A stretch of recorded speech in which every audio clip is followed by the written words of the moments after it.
Halo,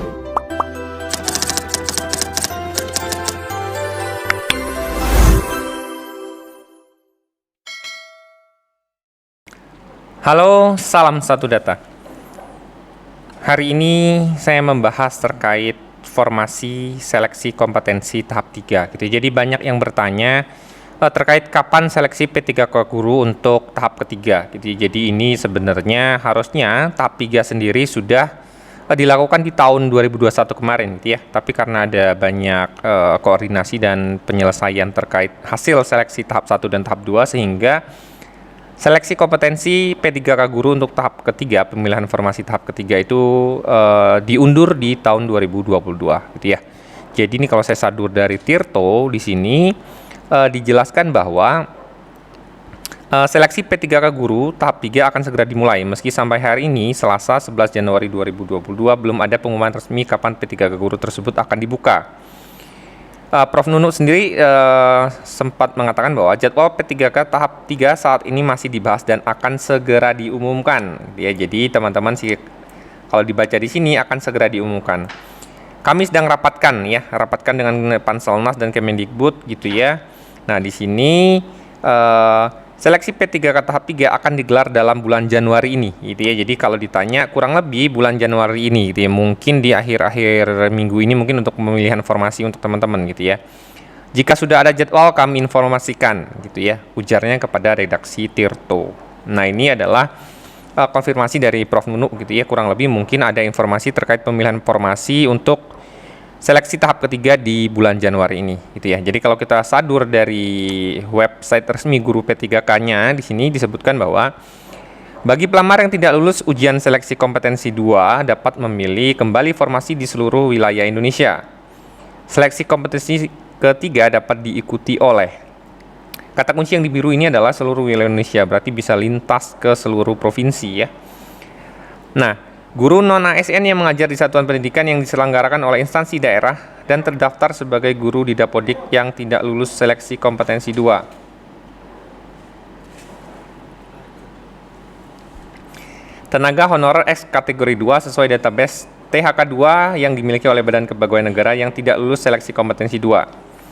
Yang ketiga, guru swasta yang mengajar di satuan pendidikan yang diselenggarakan oleh masyarakat dan terdaftar sebagai guru di Dapodik yang tidak lulus seleksi kompetensi 2. Dan lulusan pendidikan profesi guru yang belum menjadi guru dan terdaftar di database lulusan PPG gitu ya, yang juga tidak lulus dalam seleksi kompetensi tahap kedua gitu ya. Jadi di tahap ketiga ini yang dapat ikut itu semuanya dapat bersaing dan memperebutkan di formasi yang tersisa setelah hasil seleksi kompetensi tahap 2 dan tahap 1 kemarin gitu ya.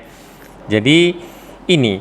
Nah, sekarang saya baca di sini bahwa ini adalah dari BKN detail alur sistem seleksi P3K Guru yang kompetensi 3 gitu ya.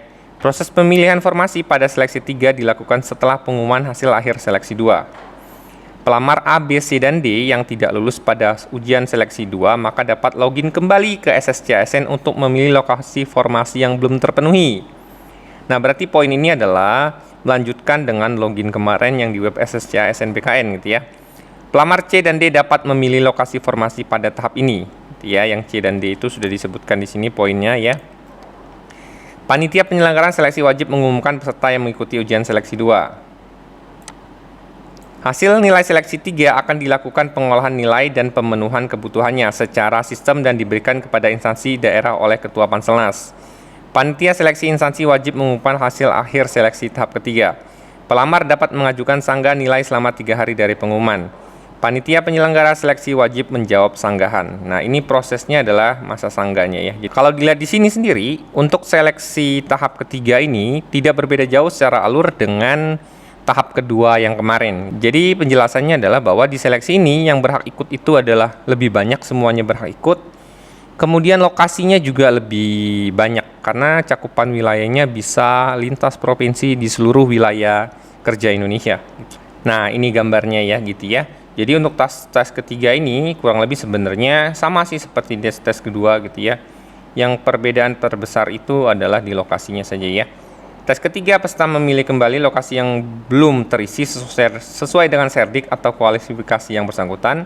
Seluruh peserta dapat melamar di instansi lain, diambil nilai tertinggi antara PG1, PG2, dan PG3, ya.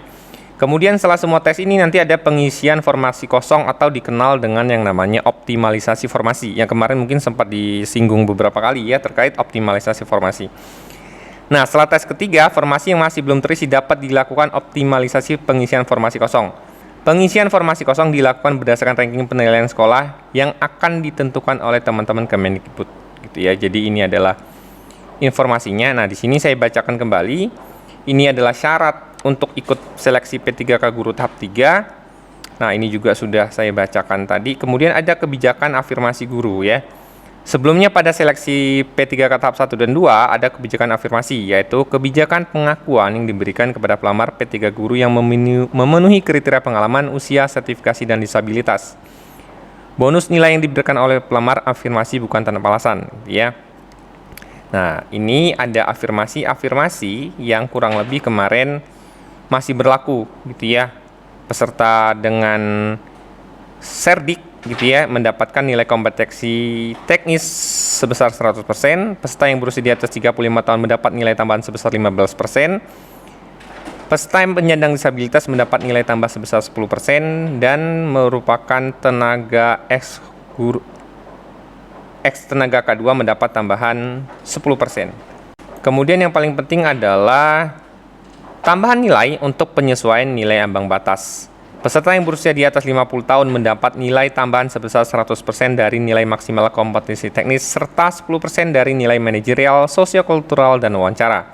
Nah, ini untuk peserta guru yang usianya sudah di atas 50 tahun. Seluruh peserta seleksi mendapatkan tambahan nilai afirmasi sebesar 10% dari nilai maksimal kompetensi teknis. Nah, ini untuk semuanya ya, keseluruhan, tetapi ini hanya yang berusia di atas 50 tahun. Nah, sekarang bagi teman-teman yang akan mengikuti seleksi kompetensi tahap ketiga atau formasi tahap ketiga, silakan dipikirkan terkait lokasi dan jarak yang akan diambil, gitu ya. Maksudnya apakah ketika kita memilih untuk mengambil formasi di luar provinsi, kita sudah menyiapkan diri ketika nanti diterima atau kita dinyatakan lulus akan mengisi formasi dan pindah dari provinsi kita saat ini, tempat tinggal kita saat ini, gitu ya. Jadi sebelum melakukan pendaftaran, teman-teman mungkin disiapkan dulu persiapannya, pikirkan dulu apa yang harus diambil langkahnya. Semoga informasi ini bermanfaat dan seleksi tahap ketiga segera diinformasikan oleh teman-teman dari Kemendikbud. Semoga berhasil. Salam satu data.